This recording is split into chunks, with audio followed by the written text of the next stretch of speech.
Life been a roller coaster? Mine too. And I'm not judging you, I am inviting you because we're not doing another season of Whiplash. Welcome to Shadow Work Sunday, here in our sanctuary, where I share what I'm actively working on in case it can help you too. So take what resonates, leave what doesn't, and use your own discernment. Remember, you are your own best guide. Now, when I say roller coaster life, I'm not talking about one bad week. A roller coaster is when your nervous system expects drama. Your mind rehearses disaster, and your energy keeps calling in the same pattern with different faces. And it can be kind of sneaky. Things go well for a while, you finally exhale, you start to believe you're safe, and then boom, something happens, right? A plot twist, another shoe drops. And it can also look like extremes, maybe impulsive decisions, chaotic relationships, money swings, burnout, highs, lows, crashes. And sometimes it's so deep that even peace feels unfamiliar or uncomfortable. And I want to share this because, one, it's related, but for years on paper, it really looked like I had this amazing life, right? And in many ways, I did have so much to be thankful for. But the issues in my marriage were so deep at the time that they just bled into everything else. Now, at work, I managed to keep it together. I finished school, I had a career, I was wife, I was mom, I looked functional and stable. And when I say stable, I mean on paper, right? I made good money. I had good credit. I owned a home, multiple vehicles. We went on family vacations, the whole we're doing great package, right? And some people might look at that and think, why the hell would you walk away from that? But looks can be deceiving. Because even with all of that, I couldn't honestly tell you that I ever fully exhaled. I worked full time. I had side hustles, yes, plural. I stayed in grind mode. And deep down, I never really trusted that I had enough. Enough money, enough support, enough safety. So if you can relate to that, then hear me out. You can look successful and still be living in survival mode. And then fast forward, and it felt like overnight my entire world collapsed. I was going through a messy divorce and custody battle, struggling financially, especially because of all the legal fees, planning for my sister's wedding, and as if that weren't enough on my plate, my apartment flooded and my car got towed. And all I could do in the moment was laugh. And people even were like, how are you laughing right now? But it's like, what? I kind of felt like, what else can I do right now? Kind of like when you laugh to keep from crying, I guess. Even though it was one of the darkest times in my life, because I had finally broken free from this toxic relationship, but I was dealing with all the aftermath now, and the impact on my mental health from all the years of being in it, the impact it had on my child, then adjusting, right? Whether good or bad, just adjusting to so many things like sleeping alone, all of it. And so I was suicidal and I was partying every weekend, just trying to drown it all out. Now, fast forward 6 months from that, and things weren't perfect, but I was really moving through it, not past it, not over it, through it. I was healthier. I was taking care of myself. I was challenging myself, traveling, rebuilding, just learning how to breathe again, learning who I was. And I wouldn't have known all that was waiting for me had I not gone through the other. I wouldn't have ever thought that my greatest evolution would take place in darkness. I wouldn't have ever thought that I would find my way not only out of that, but learn to integrate it. I'm still learning, but maybe this will help you. So let's talk about how to step off the ride, step off the roller coaster. I'll tell you what worked for me in 8 steps. Okay. So step 1, Name the ride, not the event, the pattern, because the event and even the people can change, but the pattern stays the same until you change it. So say it aloud, or if you can't say it out loud, write it down. My roller coaster pattern is. Now, this could be people pleasing and then exploding. Maybe you're overgiving and then resenting it later, or grinding until you collapse, trusting too fast, regretting it later. Maybe having one good day and then needing 3 days of recovery after. And then really ask yourself, how long has this pattern been running? Maybe it's all your life. I don't know. When did this start feeling normal? Okay. And then step 2, find the payoff. Yes, the payoff. And this is where some people get mad, but stay with me. If it keeps repeating, then some part of you is getting something from it. Okay. So we just have to figure out what that is. Some examples. Chaos can keep you from feeling grief. Drama can make you feel alive. Fixing people, or trying to, if you can't fix anybody, can make you feel needed. Survival mode can give you purpose. And instability can even help you avoid commitment to yourself. And for a lot of us, peace feels boring.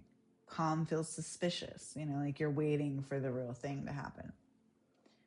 So ask yourself, the payoff I get from the roller coaster ride is, and then finish, the sentence. And then write out, and the cost is, and really think about what it's costing you. Because the cost will tell you exactly what you're ready to stop paying for. It's kind of like if you've ever sat down and really done a budget and you're like, oh, wait, we're spending how much on this? Something, it's kind of like that, okay? And step 3, meet the part of you that's running it, okay? This pattern has a driver. It could be a younger version of you, a protector version of you. So just for a second, close your eyes and think about where you feel the roller coaster in your body. Do you feel it in your chest, in your stomach? And once you have that, then ask, if this feeling had an age, how old would it be? And then once you have that, ask, what are you afraid will happen if we choose stability? And what do you need from me right now? And we don't want to shame that part of us, okay? We're going to reassign it because that part very well could have kept you alive, okay? So now it's time to teach it a new job. And this takes us to step 4. So we're going to interrupt the spiral in real time. Remember, we talked about this if you've been following along in the other videos, confirmation. Because shadow work is real cute in a journal, but we're trying to change the ride while it's moving, right? So remember your interruption tool, okay? It's kind of 3 parts. So I'm going to do ABC since we already have numbers and that's how my brain works and I don't want to confuse you, okay? Or myself. A, pause, okay? Hand on your chest or your belly or both. And breathe slower than the panic or whatever emotion you're feeling, okay? B, name it. This is the roller coaster. Or this is a roller coaster trying to drive, whichever you like better, but name it. And then C, choose one grounded action. Okay, drink water, take a shower, step outside, put your feet on the floor or the ground, eat something, wipe off your counter if need be, okay? This is how we interrupt it, okay? We're interrupting the spiral. And the rule is, do not make any life decisions from a dysregulated body, okay? Because if your body's in fight or flight mode, everything looks like a threat and every choice is going to sound urgent. Okay, so now we'll get back to our other steps. So step 5, and this is important. They're all important, but I want you to really imagine, let your mind go there, what it would feel like to step off that ride, to get off of the roller coaster. Like, actually step off of it. No more sharp turns. No more stomach drop mornings or moments. No more bracing for impact. Really picture it for me. You wake up and your body isn't already in defense mode. Your mind isn't scanning for what's about to go wrong. You're not trying to manage 10 emotions at once. You're just here, waking up. And ask yourself honestly, how would that feel? How would you feel? Relieved? Safe? Or would you feel bored? Or suspicious? Or free? Or like you don't know who you are without the chaos? Whatever comes up is information. It's data, not a problem to fix right now, okay? And if peace feels unfamiliar, it doesn't mean it's wrong, okay? Shadow work definitely takes us out of our comfort zone at times, okay? It means you're learning a new normal. And if you've come this far, you just meditated in a sense, okay? This is how we manifest what we want, feeling the feelings. So write this down. In my body, stepping off the ride feels like, and finish the sentence.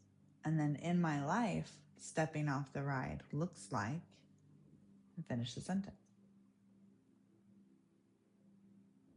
Okay, so now step 6. We want to build stability anchors for you, because stability isn't just one big choice. It's those small promises you keep to yourself. Okay, so we're going to pick one for this week. This could be a 5-minute morning check-in, maybe one non-negotiable meal that you're going to make at home. Maybe you're going to take a daily walk, even if it's short. Maybe you're going to have a new bedtime routine. Maybe you're going to say no to something, okay? So, and then write that down. My stability anchor this week is, and then reframe it. The old me would say or do XYZ. The new me chooses XYZ. Okay. And then step 7, we're going to cut the feeding tubes, because roller coasters are fed. This could look like scrolling when you're anxious, texting the ex or someone else you have no business really texting, over-explaining things. Maybe you're skipping meals and then crashing, running off caffeine and no sleep. Maybe you're consuming music or media that spikes you when you're already spiked instead of calming you. Okay, so write them down. My top 2 chaos feeders are, and then decide. Instead, I will, and write down whatever it is you're going to do instead, okay? And just keep it simple, especially in the beginning, okay? It's not punishment. This is protection, okay? And then finally, last but not least, step 8, okay? The energetic shift. Because patterns aren't just mental, okay? They are magnetic. So say this aloud if you can. If not, you can write it down, or both. I release the identity of the one who always struggles. I release attachment to chaos as proof of worth. I call back my energy from every timeline where I kept reliving the same lesson. Now, if you want to light a candle, that would be even better here, but it's not required, okay? I like to. And imagine it. Really let yourself go there. The ride is behind you. The gate opens. You walk out. The air is quiet. Your shoulders drop a little. Your spirit exhales. So I gave it to you now in 8 steps. But to summarize, here is your homework for the week. You're going to write down your pattern, write down your payoff, pick one stability anchor, pick one chaos feeder to reduce, and then come back next Sunday or whenever you feel like it and let me know what has shifted, okay? Because you're not broken, you're patterned, you're programmed. And patterns and programs can be rewritten, reprogrammed, right? And if you're really ready to get real about your shadow work, I've got guides, workbooks, and even a course on it. So come join me. All the links and info are below. And if you're new here, don't forget to like and subscribe to keep our sanctuary going. I'm still learning too, but if any part of my story helped you feel seen or helped you breathe a little deeper, then it did what it needed to do. I'll see you next Sunday. Sending you light, love, and healing. And I hope this helped.